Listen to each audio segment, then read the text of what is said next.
Well, St. Porphyrius is Gaza's oldest active church, dating back to the 5th century. The first was built on its site in Gaza in around 425 AD. The tomb of Gaza's bishop, St. Porphyrius, is in the northeastern centre. It was named after him in the 12th century when Crusaders began constructing the church. It was renovated in the middle of the 19th century, adding most parts that could be seen today. In 2014, about 2,000 Palestinians took shelter there to escape Israeli bombings. Reverend Mitri Raheb is the founder and president of Dar al-Kalima University in Bethlehem. He says many of the victims sought shelter in the church. These are families with children. Most of them are women.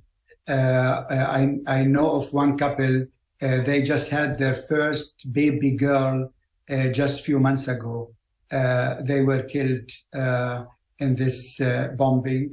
There are older people that are connected to our church, an older woman that was killed. And people went there because they thought this is the safest place they could go to. There is no other safe place, they thought, in Gaza. But now they discovered there is no safe place in Gaza at all. Let me, Pastor, put you the Israeli line from the Israeli military. They say they were targeting a command and control center. The Israeli narrative is often that these are people who are being used as human shields. What do you have to say to that? No, I mean, in the compound where all Christians, all families with their kids, these are lies that we are used to. Remember, this is one of the oldest Christian communities in the whole world. We have only 1,000 Christians, less than 1,000 Christians left in Gaza. And Gaza used to be the main Christian hub in southern of Palestine. Already 325, there was a bishop in the first Christian council at Nicaea representing Gaza. So that community is so old, and now we fear this will be the last generation, the last age for this church. And this is very, very sad. Imagine if a bombing like this will happen to a synagogue in the world. The whole world will be in uproar.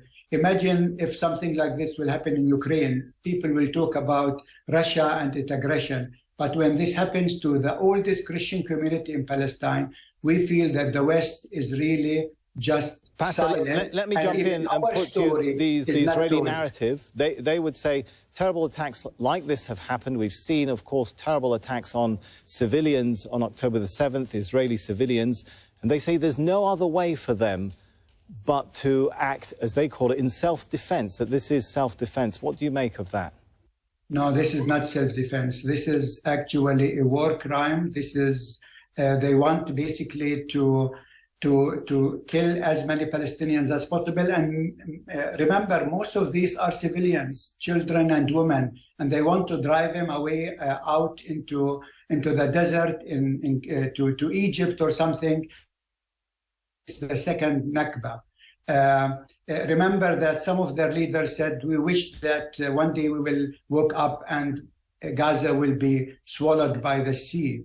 There will be no peace without justice for Palestinians. This should be clear for the whole world.